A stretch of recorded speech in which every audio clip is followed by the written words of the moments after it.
하나님 말씀 보시겠습니다. 에베소서 3장 14절로 21절까지입니다.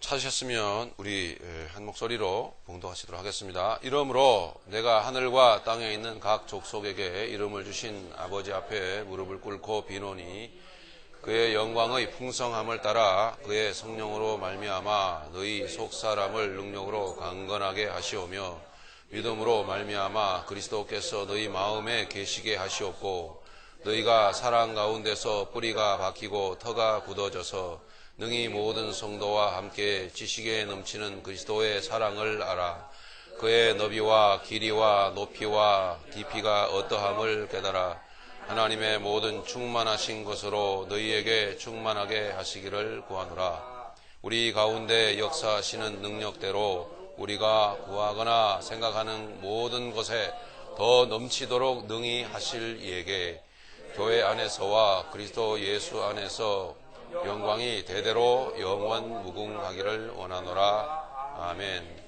아멘. 네, 지난번 시간에 우리는 그 속사람의 강건에 대해서 사도 바울이 어떻게 기도했는지를 함께 생각을 하였습니다. 속사람의 강건. 속사람의 강건은 뭐죠? 영혼이 신비로운 것을 찾아서 추구한 나머지 그 신비로운 것을 보고 경험하는 것인가요? 아니죠.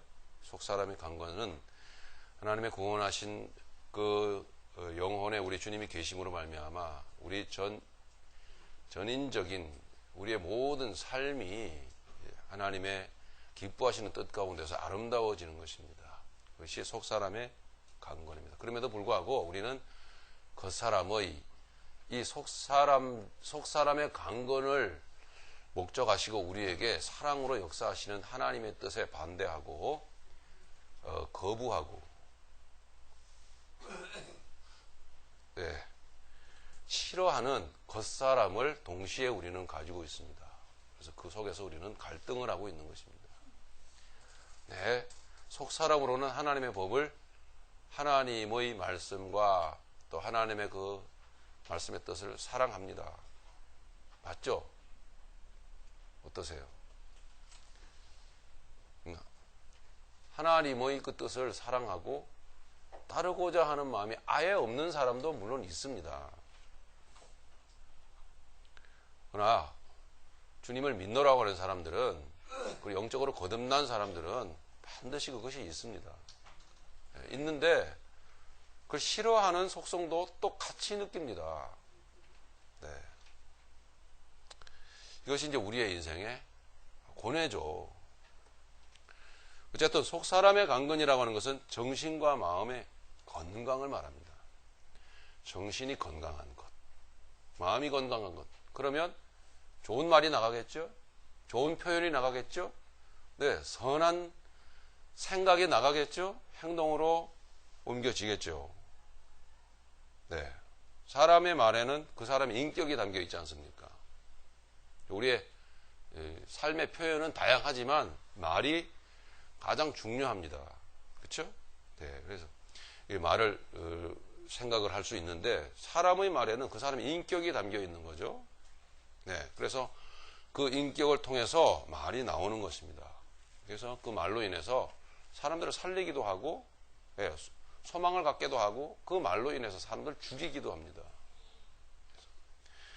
그 사람의 인격과 정신이 그 사람의 말에 담겨 있는 거죠. 그것이 주님의 가르쳐 주시는 부분입니다. 사람의 말에 그 사람의 태도가 담겨져 있는 거죠.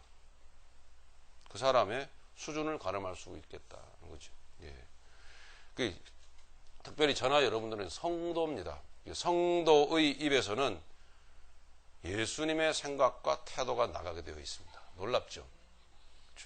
예수님이 안에 계시다면서요. 맞습니까? 우리 안에 계시다면서요. 예수님은 그런 성도들을 자꾸 자기를 닮도록 양육하십니다. 부활 승천하셔서 가버리신 것이 아니고 우리 안에 와 계세요. 주님은. 우리 안에 들어오시기 위해서 가신 거예요. 그러니까 잠시 가신 것이죠. 잠시 가셨다가 바로 오셨어요. 그죠? 예. 그래서 그분이 우리 안에 들어와 계시다라는 건 실제로 실제합니다. 예, 들어와 계신데,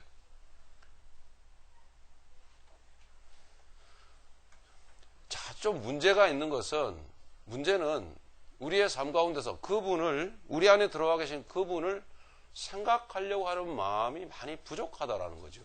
정말 내 안에 그분이 계신 걸까? 그리스도가 너희들 안에, 여러분 안에 계시게 하시옵고. 오늘 이제 말씀의 본문이거든요. 네, 이미 우리 안에 계시다면서요, 예수님이. 여러분 안에, 내 안에 예수님 계십니까? 지금 에베소 교회 성도들에게 하시는 말이에요, 이게. 성도들 위한 기도란 말이에요. 이미 계신데 뭘 또 계셔요? 이건 무슨 뜻일까요? 그걸 생각을 해보면 성도라 할지라도, 아니 이미 예수님이 와 계신데도 예수님이 계신가? 라는 생각을 잘 안 한다는 얘기예요. 예, 큰 관심이 없다라는 이야기죠. 여러분 안에 일상에 여러분 한 주간 동안 사시면서도 내 안에 그분이 와 계신다?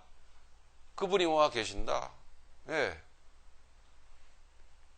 그리고 그분을 생각을 하고 그분의 뜻에 따라서 살아가는 삶의 의미, 내용에 대해서 생각도 해보고, 여러분 이렇게 사셨습니까? 네, 그런 분도 계시네요. 근데 한 분만 계시고, 예, 여기, 예, 엄청난 많은 숫자가 여기 와 계신데, 수천 명이 여기 와 계신데, 네. 아무도 그렇다라고 아멘이라고 화답을 안 하시잖아요. 생각을 안 하고 사시는 거거든요. 그래서 이렇게 기도하는 거예요. 틀린 얘기가 아니에요. 그래서 사도가 기도하는 거라고. 와 계신데, 그러면은 생각을 하고 살아야 될 텐데, 정말 정말, 아니요. 이럴지도 몰라요, 여러분. 정말 와 계신 걸까? 어때요? 너무 아픈 데를 찔렀나요? 제가 바늘이잖아요, 바늘. 어떨 때 생각해 보면, 정말 내 안에 와 계신 걸까? 예, 이게 싹 회의가 들어올 때가 있어요. 그래서 기도하는 거라고요. 너무 생각을 안 하고 사는 거거든요.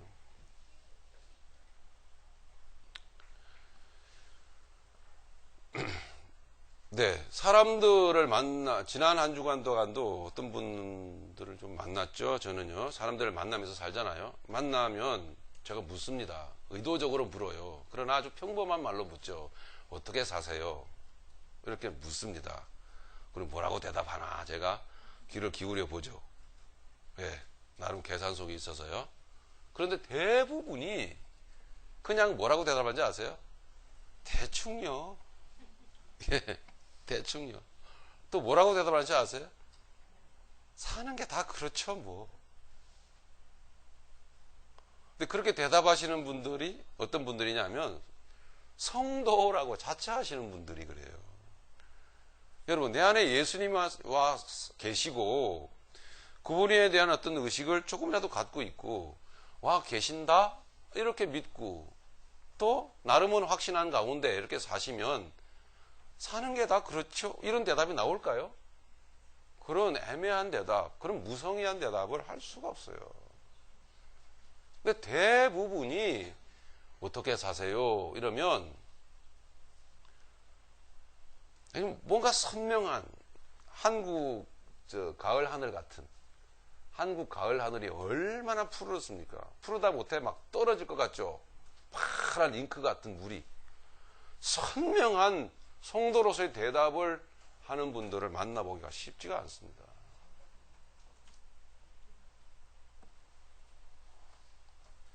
내 귀에는 그냥 그렇죠 뭐 이렇게 대답하는 그 대답 소리가 저의 귀에는 죽지 못해 삽니다 뭐 이런 식으로 들리는 것 같아. 또는 묻지 마, 할 말 없어. 할 말 없어도 아니에요. 묻지 마, 할 말 없어. 없다고. 피곤하거든. 뭐 이렇게 들려요.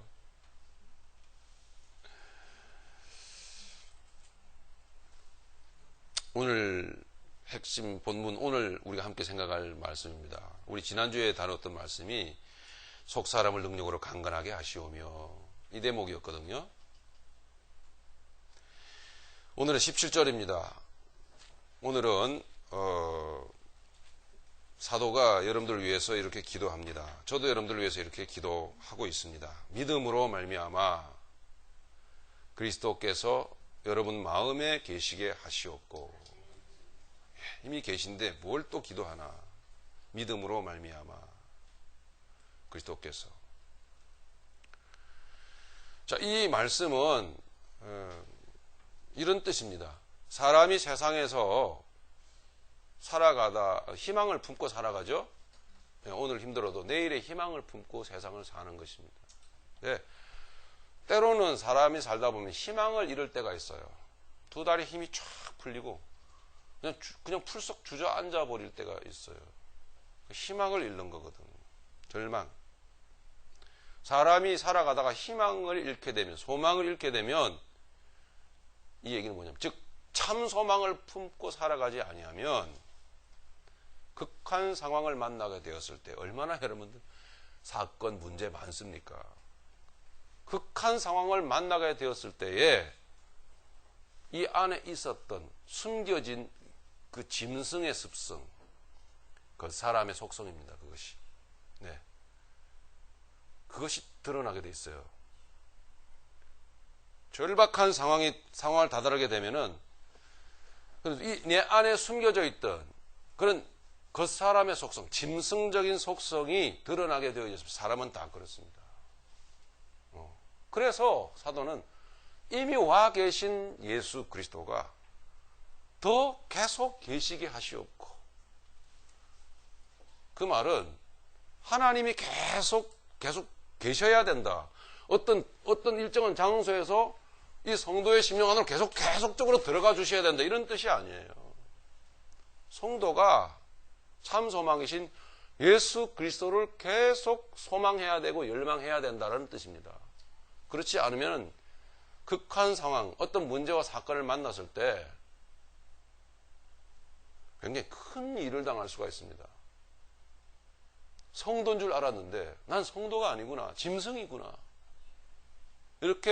이런 상황을 맞닥뜨릴 수가 있어요. 성경에도 그런 대목이 있습니다. 여러분 좀 성경 좀 찾을게요. 오늘은요. 예. 주전 589년이죠. 잘 아시는 대로 예루살렘이 포위가 됐고 하나님의 백성들이 하나님의 뜻을 순종하지 않고, 참 소망은 하나님이십니다. 한 말씀 드리고 넘어가죠. 여러분, 복음이 뭐죠? 복음은 하나님 그 자체세요.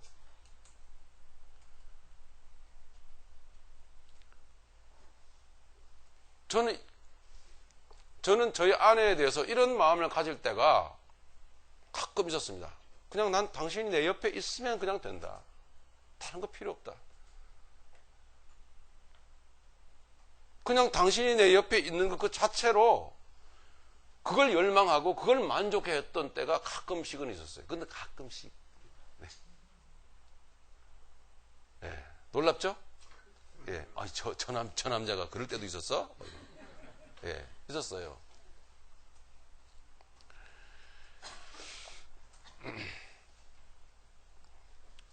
이스라엘 백성의 입장에서 주전 589년에 예루살렘이 포위가 됐어요. 하나님이 원하시는 하나님의 그 뜻, 복음 자체셨던 복된 소리, 복음 자체셨던 그 하나님을 외면하고 하나님이 아닌 세상 것을 향해서 달려갔을 때에 세상 풍습을 좇고 믿지 않는 사람들보다도 더 불신적인 행동을 하면서, 더 악한 행동을 하면서 달려가게 되었을 때에 하나님을 섬기지 않고, 말은 하나님 그 자체를 복음으로 여기지 않고 하나님으로부터 뭔가를 얻어내려고 하는 그런 더럽고 타락한 속성을 가지고 달려가게 되었을 때 하나님 자기 백성들을 치셨습니다. 그래서 예루살렘이 포위가 됐어요. 약 한 2년여 동안 포위가 됐는데 생각을 해보십시오. 2년여 동안 뺑 예루살렘 성을 둘러싸가지고 꼼짝달싹도 못하게 만들어버렸어요. 그 안에 있는 사람들이, 예루살렘 성이 넓으면 얼마나 넓겠습니까? 먹을 양식이 있으면 얼마나 있겠어요. 마실 물이 있으면 얼마나 있겠냐고요. 목이 타들어가고요.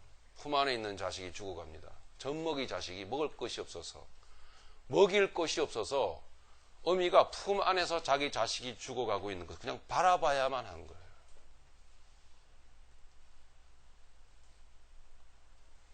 그리고선 더 배가 고픈 나머지 자식을 잡아먹기 시작합니다. 오늘은 내 자식, 내일은 네 자식. 이게 지어낸 얘기가 아니고 실제 사건이에요. 이런 일들이 있었어요. 성경을 한번 찾아보죠.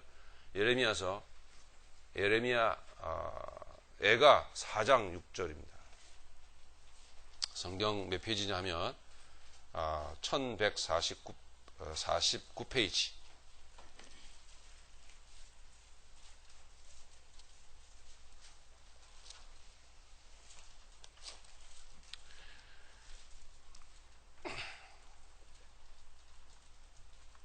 네, 예레미야 4장 찾았습니까? 6절부터 우리 10절까지 같이 읽어보겠습니다. 전에 소돔이 사람의 손을 대지 아니하였는데도 순식간에 무너지더니 이제는 딸 내 백성의 죄가 소돔의 죄악보다 무겁도다. 전에는 존귀한 자들의 몸이 눈보다 깨끗하고 젖보다 희며 산호들보다 붉어 그들의 윤택함이 길어서 빛난 청옥 같더니 이제는 그들의 얼굴이 숯보다 검고 그들의 가죽이 뼈들에 붙어 막대기같이 말랐으니 어느 거리에 서든지 알아볼 사람이 없도다.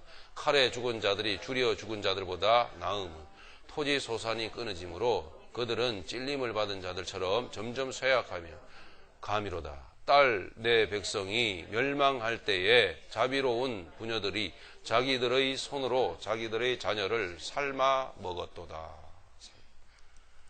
참으로 처참하고 끔찍한 괴기적인 사건이 벌어지고야 말았어요. 이유가 뭐죠? 참 소망을 가슴에 품고 살지 않았기 때문에. 참 소망.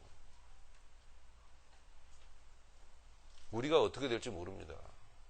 참 소망이신 하나님, 하나님의 그 말씀, 하나님의 그 뜻을 품고 진지한 자세로 떨리는 마음으로 인생을 살지 않으면 혹시나 이런 문제와 사건을 크게 만나게 되었을 때 여러분 어떻게 변하는지 모릅니다.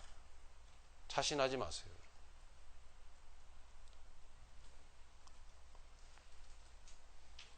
이건 이미 경고되어진 거예요. 하나님이 이미 말씀으로 경고하셨거든요. 오늘 어쩌면 이게 경고하고 있는지도 모릅니다. 잘 들으시기 바랍니다. 예레미야서 19장을 한번 다시 한번 가볼게요. 예레미야서 19장.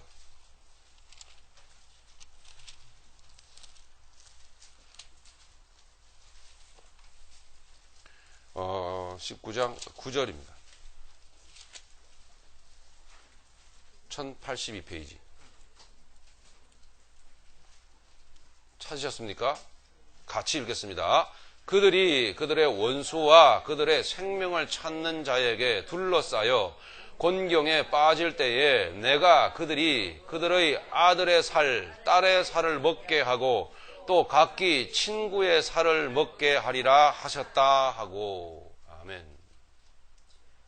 하나님이 자식의 살을 포를 떠다가 입에 넣어준 건 아니에요.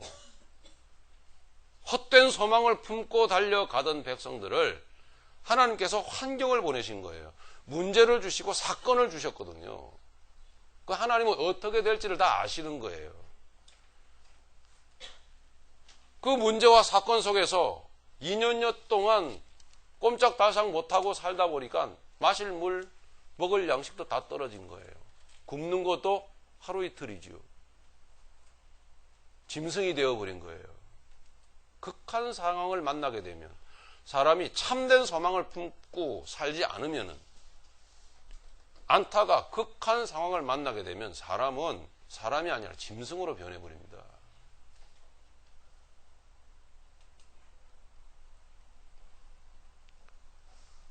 저들이 자식을 삶아가지고 그 살을 뜯어 먹고 그 포를 떠서 그 살을 삶아 먹는 그 광경을 서로 보면서 이게 배가 채워지니까 인간적인 기본적인 양심의 정신이 솟아 올라올 거 아니에요.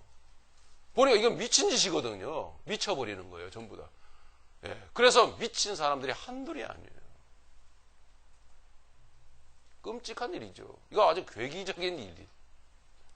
괴기 영화가 따로 없는 거죠. 한 군데만 더 보죠. 역사적인 실제 사건을 그리고 있어요. 열왕기하 6장 24절로 갑니다.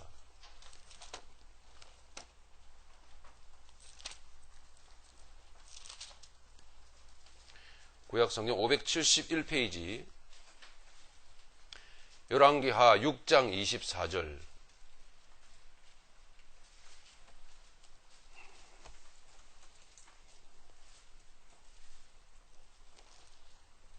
찾으셨습니까? 우리 같이 읽겠습니다. 이후에 아람 왕 벤하닷이 그의 온 군대를 모아 올라와서 사마리아를 에워싸니 아람 사람이 사마리아를 에워싸므로 성중이 크게 줄여서 나귀 머리 하나에 은 80세겔, 나귀 머리를 먹었어요. 비둘기 똥 4분의 1 갑에 은 5세겔이라 하니 이런 것도 먹었어요. 이스라엘 왕이 성 위로 지나갈 때에 한 여인이 외쳐 이르되 나의 주 왕이여 도우소서.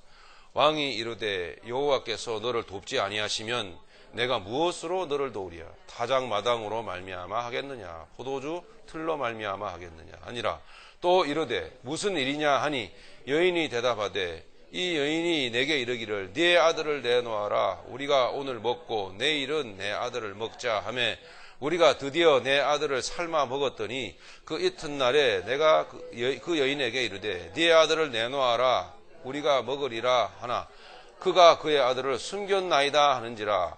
왕이 그 여인의 말을 듣고 자기 옷을 찢으니라. 그가 성 위로 지나갈 때에 백성이 본즉 그의 속살에 굵은 배를 입었더라. 아멘. 왕이 이 소리를 듣고 왕도 속이 뒤집히는 거죠. 왕이 옷을 찢고 괴로워서 뒹굴었어요. 도대체 이것은 무슨 광경이냐? 끔찍한 광경이죠. 여러분, 원래 하나님이 그 안에 계시지 않은 인간은 이렇습니다. 원래 이래요. 그래서 하나님이 흙으로 지으신 이유가 바로 그래요. 천한 흙인 거예요. 이거 우리 아시기 바랍니다. 우리가 이렇게 일요일 날, 소위 주일 날 예배 드리겠다고 이렇게 좋은 옷을 딱 차려입고 화장을 하고 말끔하게 이렇게 아름다운 모습으로 단장을 해서 교회에 나오니까 참 이렇게 거룩하잖아요. 그죠? 예? 아주 예, 분위기도 아주 젠틀하고. 그런데 극단적인 상황을 만나게 되면 내가 어떻게 되든 하는 거 저는 아주 절실히 느껴서 여러분께 말씀을 드렸잖아요.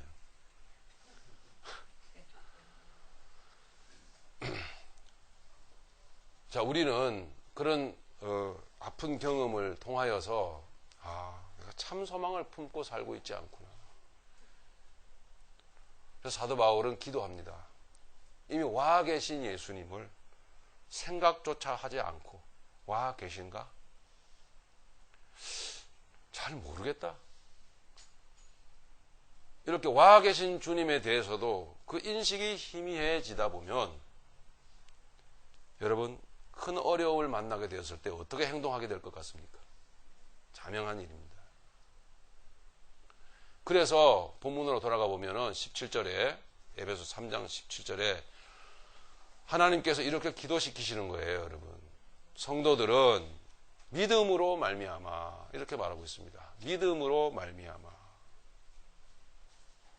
믿음은 뭐죠? 믿음으로 말미암아 그리스도께서 너희 마음에 계시게 하시옵고 이렇게 말하는 거예요. 그러니까 그리스도께서 우리 안에서 날마다 내 안에 계신다. 나와 함께 계신다. 나는 정말 복되다. 항상 소망 가운데 감사와 기쁨으로 살 수 있게 되는 그 비결은 뭐죠? 믿음인 거예요. 근데 여러분 믿음은 뭐죠? 하나님께서 주신 선물이잖아요.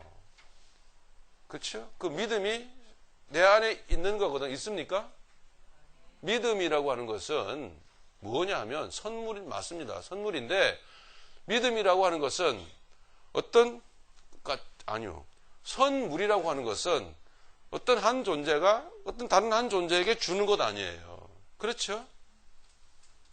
그게 선물입니다. 존재라고 하는 것은 인격체를 말하잖아요. 하나님은 인격체세요. 인격체라고 하는 말의 의미를 여러분 아십니까? 하나님은 슬플 때가 있어요. 하나님이 뭐가 슬퍼? 예수님께서 계신 하나님의 나타나심이 되는 거예요.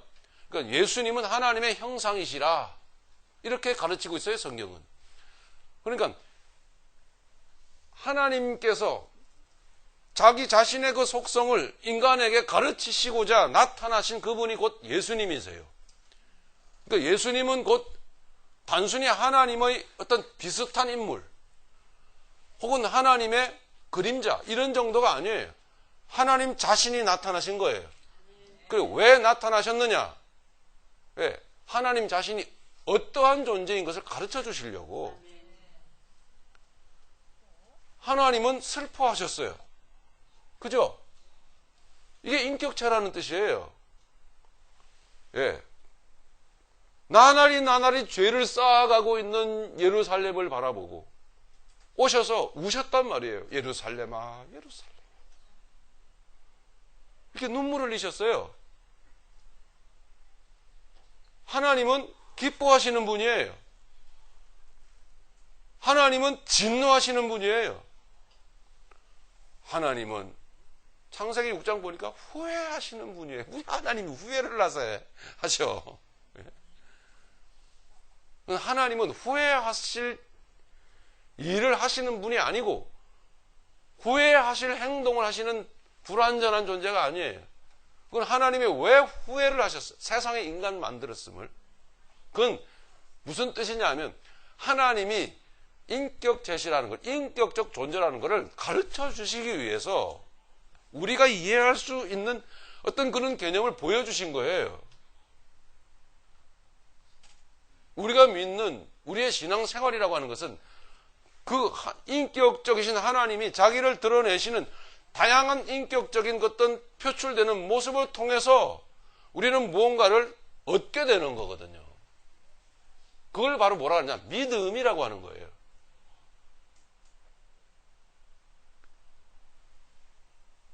그런 하나님이 우리에게 찾아오신 거예요. 찾아오셔가지고 우리는 또 어떤 존재죠? 마찬가지로 인격체잖아요. 그렇죠? 우리도 슬플 때가 있고 기쁠 때가 있고 우리도 화날 때가 있고 후회할 때가 있고 사랑할 때가 있고 그렇죠? 이런 다양한 감정을 가지고 있잖아요. 인격체라는 거예요. 우리가. 이런 우리에게 찾아오신 거예요. 그래서 만나 주셨어요. 그런 하나님이 우리에게 찾아오셔가지고 한 인격체가 또 다른 한 인격체를 찾아가서 만나는 과정 속에서 생겨나는 것이 곧 뭐냐 하면 믿음이라고 하는 거예요. 저라고 하는 이 남자가 한 여자를 우리 아내를 만나서 이렇게 주거니 받거니 하면서 눈물도 흘리고 기쁨도 함께하고 때로는 화가 나서 때려 부시기도 하고 때려 부시면 으이구 인간 뭐 이러면서도 그런 어떤 각양의 감정을 나누면서 이렇게 살아가는 어간에 서로에게 머리를 기대고 손을 잡아주고 이러는 어간에 생기는 것이 뭐라고요? 믿음이라는 게 생기잖아요. 그거는 지금 우리 인간 대 인간 사이에서 이루어지는 믿음이에요. 좀 쉬운 말로 표현하면 신뢰, 느낌 이런 것들이 생기지 않습니까? 그렇지 않아요, 여보? 전혀 감동이 없는 모양인데 그럼 인격체가 아닌 거죠? 제가 괜한 짓을 한 거죠. 어저께도 침대에 누워서 잠을 자면서 우리 집사람 많이 피곤한가 봐요, 요즘. 누우면 꾹 하다가 그냥 바로 자요. 그리고 꼼짝도 안 해. 나한테 반응을 안 해요. 이렇게 누워서 저도 좀 피곤하더라고요. 하지만 누워서 손을 이렇게 뻗었어요. 그래서 안에 머리도 좀 이렇게 만지작거리고 귀도 만지고 이렇게 뭐 그 다음에 얘기는 안 하겠습니다. 어디를 만졌는지는. 자우지간 저는 만져도 돼요. 권리가 있는 사람이에요. 예. 예. 그래서 손을 이렇게 잡았어요. 손을 잡아서 이렇게 손을 이렇게 만져줬어요. 자기도 이렇게 반응을 하더라고요. 그냥 아무 말도 안 했어요. 그냥 이렇게 만져줬어요. 그리고 저는 툭 오르만져주고 어느샌가 저도 잠이 들었습니다. 이게 바로 뭐냐 하면 인격과 인격 사이에서 생겨나는 믿음이라고 하는 거예요. 좋지 않았어요? 저렇게 감성이 떨어지는 여인과 제가 살고 있습니다.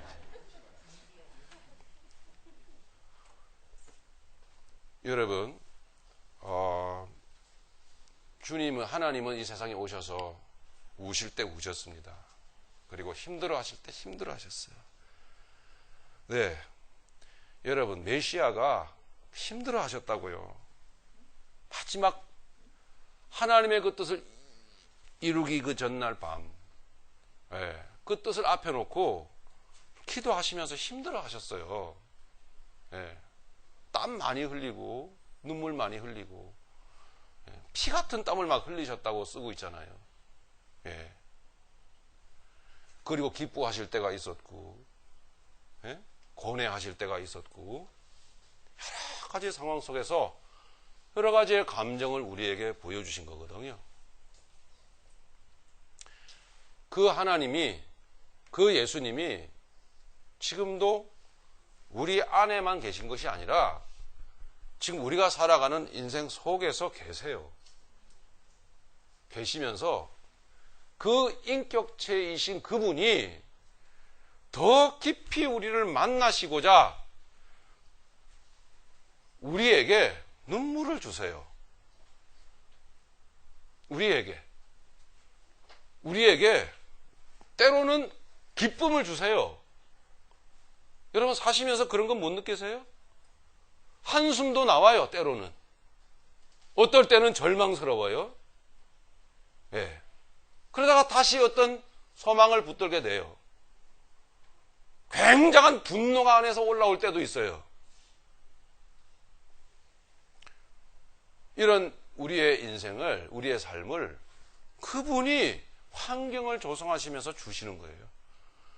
그분이 환경을 조성하시면서 이런 인격체가 느껴야 될 다양한 느낌들을 느끼도록 만드시는 거예요.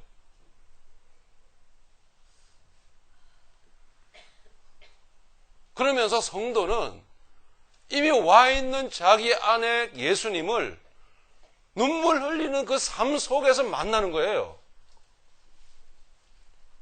주님이 눈물 흘리셨거든요. 여러분 눈물 흘릴 때가 있잖아요. 그 눈물 흘리는 그 상황 속에서 눈물 흘리셨던 주님을 만날 수가 있어요. 주님은 더 깊이 주시려고 하나님은 나는 눈물 흘리는 하나님이다. 나는 화가 날 때 화를 내는 하나님이다. 나는 후회도 한다.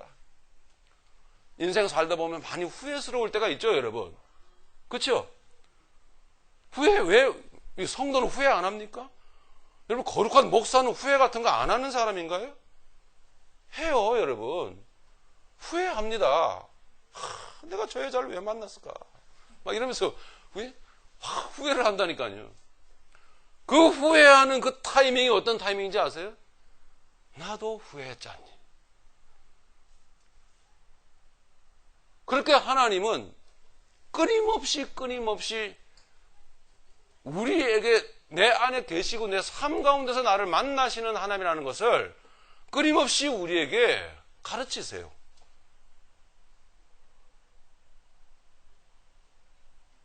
그 가운데서 주님도 눈물 흘리고 나도 눈물 흘리고, 주님도 후회하시고 나도 후회하시고, 주님도 진노하시고 나도 열받고, 주님도 절망하고, 주님 절망하셨어요. 예. 이 잔을 내게서 물러가게 해주십시오. 우리도 살다 보면 이 상황을 제발 좀 해결해 주십시오. 응? 이렇게 끌어오를 때가 있지 않아요? 저는 있었어요. 그럴 때가 너무나 많았어요. 그러면서 그렇게 소망을 잃고 삶의 힘을 잃고 주저앉을 때가 제가 얼마나 많았는지 몰라요. 그럴 때 주님은 우리에게 가까이 계셔서 우리가 가까이 그럴 때 손을 뻗어서 이미 내밀고 계시는 주님의 손을 만질 수 있는 상황이라는 것을 여러분 기억하시길 바라요. 그래서 사도 바울은 그리스도께서 너희 마음 가운데 계시게 하시옵고 이렇게 기도하는 거예요. 다시 얘기하죠. 뭘 이미 계신데 뭘 또 계셔. 그게 아니에요. 그 참 소망이신 주님을 실제로 그렇게 인식할 수 있도록 주님은 이미 그렇게 살다 가셨다는 거예요. 그렇게 이미 삶을 다 보여주신 거예요, 우리에게. 그 가운데서 성도는 끊임없이 그 생활 속에서 끊임없이 주님을 만나가는 것입니다. 내 안에 계시다는 사실을 그 고통 중에, 그 절망 가운데, 그 슬픔 속에서 그럼에도 불구하고 주님은 내 안에 계시구나라는 사실을, 주님도 눈물을 흘리고 계시구나. 지금 주님도 이렇게 나처럼 아프시겠지. 예. 이런 마음을, 이런 감동을 주세요. 주님이, 예수님이. 저 대웅전에 돌부처같이 저 대웅전에 쇳덩어리처럼 차갑게 앉아 계시면서 주님이 우리가 비나이다 제발 소원 좀 빌어주세요 하면은 소원, 지성을 받고 소원을 뚝딱 들어주고 마는 그런 신이 아니에요, 주님은.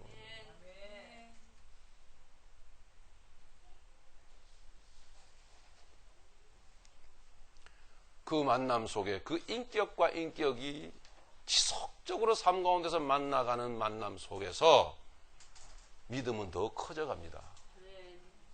관계예요. 믿음은 자라가는 것이죠, 그죠? 성장하잖아요. 믿음이 커져가는 거예요. 예. 서로 간에. 예. 과거보다는 지금이 저희 아내가 저에 대한 믿음이 더 커졌을 것입니다. 맞죠? 저도 마찬가지예요. 그냥 손잡아주고 싶어요. 아무 말 없이. 예. 그래도 이 안에서 이 잡은 손을 통해서 그냥 통해요. 수고 많았지. 애썼어. 어떨 때는 살다 보면 너무 힘들어갖고 말도 여보 수고했어 오늘도. 어떨 때는 저도 힘들어서 그 말도 안 나와요. 그래서 me too. 그리고 자요. 예. 한 사람이 한 사람과 만나는 거 아니에요. 그 사이에서 신기하게도 생기는 게 있어요. 인간 사이에도 이런 게 있거든요. 혼자 살지 마시고 좀 결혼들 하세요. 예? 전도 좀 하시라고요. 전도.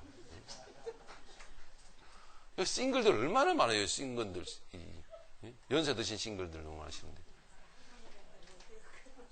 하물며 죽음을, 사망을 이기신 그 주님이 그러니까 무슨 너무 메시아가 걱정을 하고 후회를 하고 무슨 하나님이 후회를 하고 뭐 슬퍼하고. 여러분 이거 그렇게 보시는 것 아닙니다. 이제 아셨죠, 여러분? 그게 아니에요. 네. 왜 하나님이 그래야 돼요? 그럴 필요가 없는 분이에요.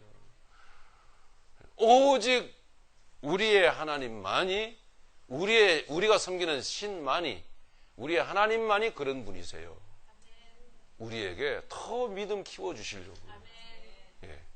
그래서 사도 바울은 기도하는 겁니다.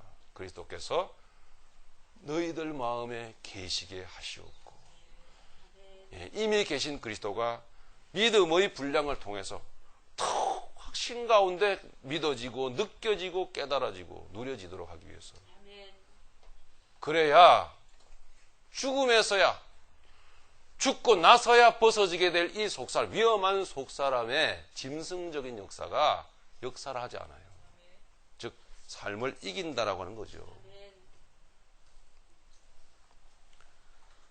본문 다시 보시겠습니다. 그래서 우리 같이 한번 다시 한번 1조 17절만 같이 읽겠습니다. 시작. 믿음으로 말미암아 그리스도께서 너희 마음에 계시게 하시옵고, 할렐루야. 그 다음 절입니다. 절은 아니고요. 그 다음 단락입니다. 너희가 사랑 가운데서 뿌리가 박히고 터가 굳어져서, 할렐루야. 여기에서 사랑 가운데서, 이 사랑은 하나님의 뜻입니다. 그 믿음과 신뢰 속에서 하나님의 뜻이 깨달아져요.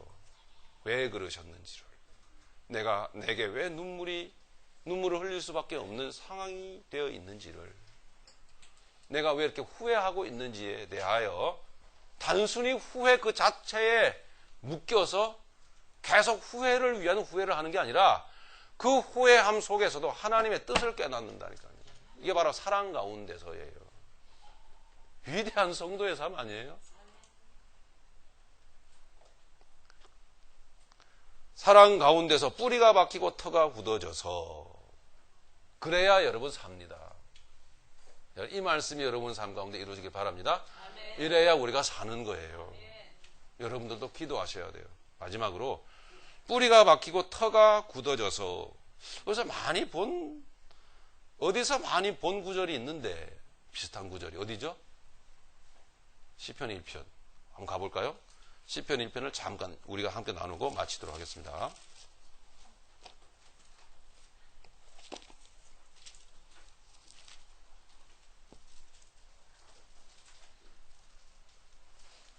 시편 1편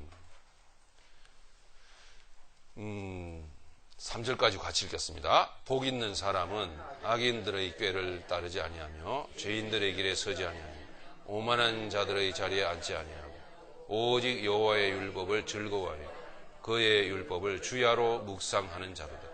그는 시냇가에 심은 나무가 철을 따라 열매를 맺으며 잎사귀가 마르지 아니함 같으니 그가 하는 모든 일이 다 형통하리로다. 아멘. 그래서 복 있는 사람으로서 살게 되는 것입니다. 복 있는 사람은 이렇게 말합니다. 악인들의 꾀를 따르지 아니하며 죄인들의 길에 서지 아니하며 오만한 자의 자들에 앉지 아니한다. 이런 사람이 어디 있습니까? 있습니까? 없어요. 한 사람도 없습니다. 로마서 3장 10절에 보면 세상의 의인은 하나도, 그 입에 독을 거득이 품고 그 혀는 속임을 바라며, 하나님을 두려워하지 않고 하나님을 무서워하지 않고 하나님을 인정하지 않고 인생을 죄를 밥 먹듯 먹으며 사람들을 죽이며 살아가는 것이 인생이다. 치우쳐 다 한 가지로 무익하게 되었습니다. 독사의 독이 가득한 입을 가지고 살아가는 게 인생입니다. 그런데 무슨 복 있는 사람이에요. 그런데 이 사람은 누구죠? 예수님이신 거예요. 예수님을 말하고 있는 거죠. 그런데 그 예수님이 항상 마음 가운데 계시게 하시옵고 하면서 그 예수님을 날마다 눈물이면 눈물, 기쁨이면 기쁨, 후회면 후회, 또 분노면 분노, 절망이면 절망. 이게 삶이에요. 괜찮아요, 여러분. 때로는 여러분 주저앉을 때도 있어야 돼요. 그럴 때마다 이 복 있는 이분이 만나주신다니까요. 그럴 때마다 성도들은 날마다 그 만남을 통해서, 그 인격적 만남을 통해서 믿음이 더 커져가는 거예요. 그래서 그 후회의 자리에서, 그 절망의 자리에서 일어서는 거예요. 믿음의 능력이 이런 거예요.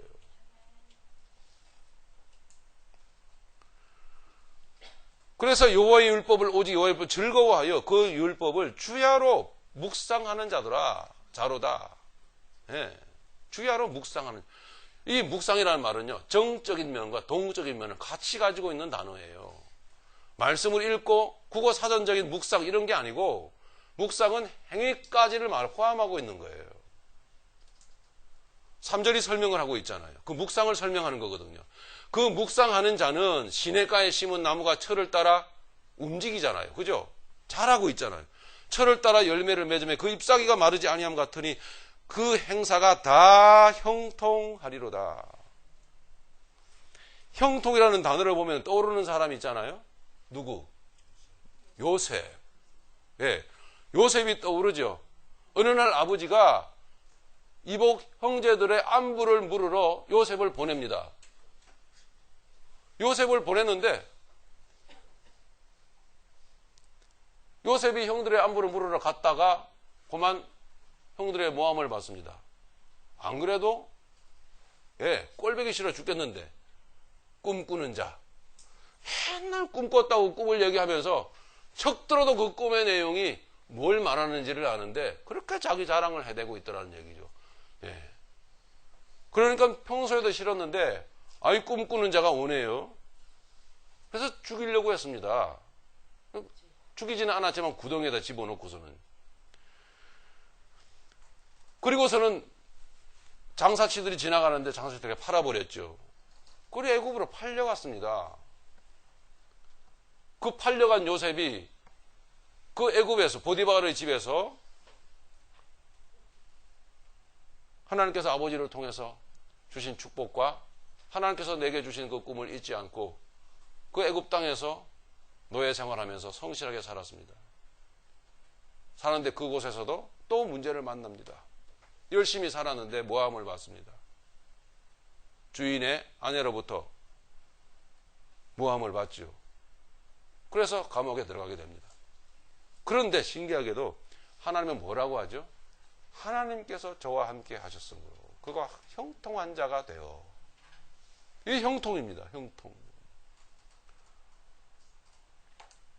그리스도께서 우리 안에 계시게 하시옵고 참 소망이 우리에게 있고 참 소망이신 예수님을 우리가 붙들고 살아가게 되면 항상 뭐예요? 형통한 것입니다.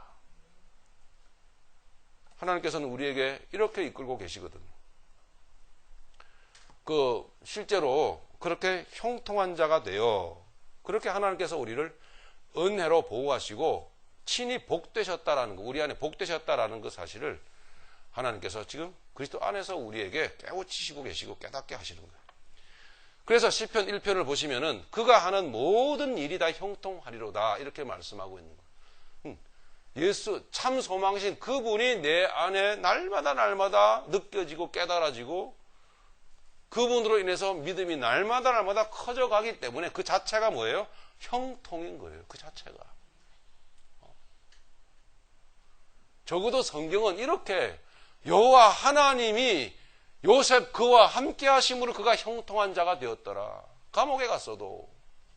그러니까 형들에게 모함을 받아서 애굽으로 노예로 팔리는 그 과정도 뭐예요? 형통의 과정이었다라는 거죠. 그게 말이 안 되는 건데 그게 아멘으로 말이 되고 믿음으로 믿어진다면 그 사람이 지금 형통한 자가 아닐까요? 할렐루야. 그렇게 하나님 우리를 형통하게 하시는 거란 말이에요.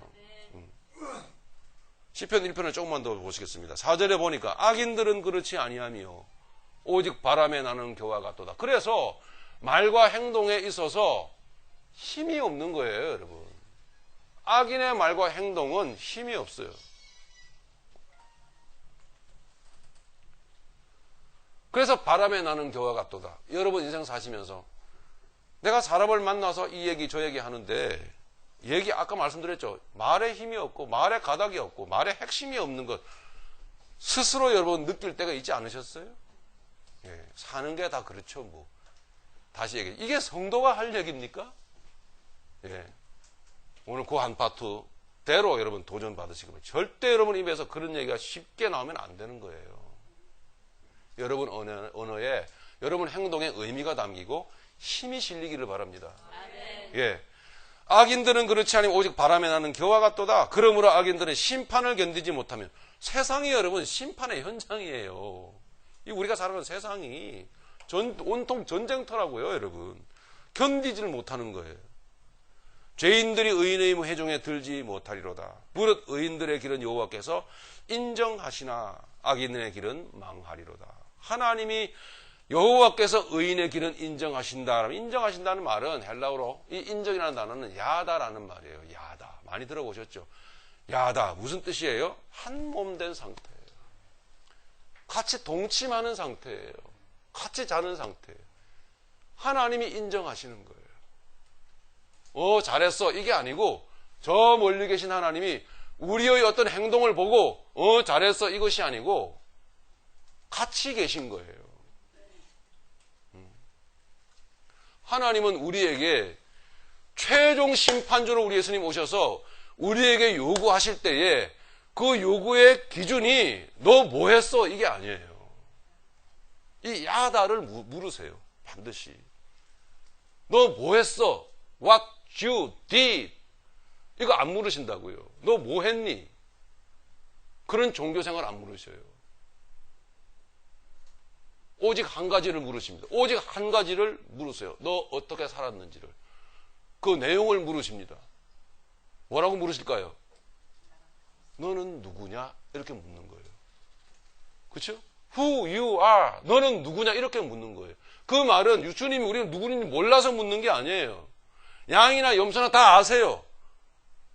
너는 누구냐? 이렇게 질문을 하는 이유는 뭐? 내가 누군지를 아는 사람은, 내 안에서 날마다 믿음이 자라가는 사람은, 그리스도께서 내 안에 날마다 계시기를 원합니다라고 인식하면서 이해하면서 그 말뜻이 뭔지를 알면서 살아가는 그 사람은 내가 누군지 아는 사람이잖아요. 그렇죠. 그래, 그 사람은 내가 눈물을 흘릴 때 주님도 흘리신 거고, 내가 열받을 때 주님도 열받으셨던 분이고, 내가 절망스러울 때 주님도 절망하셨던 분이고. 나는 그래서 단순히 그런 상황 속에서 그냥 그 내용만 갖고 주저앉은 게 아니고, 그때마다 나는 주님을 만났었어요. 그래서 주님이 항상 내 인생 가운데 계셨었습니다. 그럼에도 불구하고 저는 주신 믿음 안에서 살았습니다. 힘차게. 나 주님의 자녀입니다. 이렇게 주님이 물으시는 거예요. 너는 누구냐? 우리 천국에 들어가는 단 한 가지의 근거는요, 우리의 행위가 아니에요. 그러니까 행위적인 삶에서 있어서의 느끼는 절망과 아픔, 이런 거에 매여서, 단순히 거기에 매여서 너무너무 오랫동안 힘들어하지 마시길 바랍니다. 그 안에서 사랑 가운데서 뿌리가 내리고 터가 굳어지시길 바랍니다. 아멘. 확실해지시길 바랍니다. 아멘. 나 주님의 신부잖아요. 연약했지만 그렇게 살았었어요. 주님이 끊임없이 내게 만나주시고 내게 계시게, 주님이 내가 이 연약한 내게 주님이 날마다 계셔 주셔야 해요. 이런 떨림의 기도를 드리면서 주님이 그럴 때마다 날 만나 주셨고 믿음이 커져갔고, 그래서 오늘 여기까지 왔습니다. 주님 감사합니다. 주님이 애썼어, 수고했어, 가자. 주님이 영접하시는 것입니다. 할렐루야. 아멘. 여러분, 우리 오늘 본문 말씀 다시 한번 읽고 마치도록 하겠습니다. 17절입니다. 같이 읽겠습니다. 시작. 믿음으로 말미암아 그리스도께서 너희 마음에 계시게 하시옵고 너희가 사랑 가운데서 뿌리가 박히고 터가 굳어져서. 아멘. 기도하시겠습니다.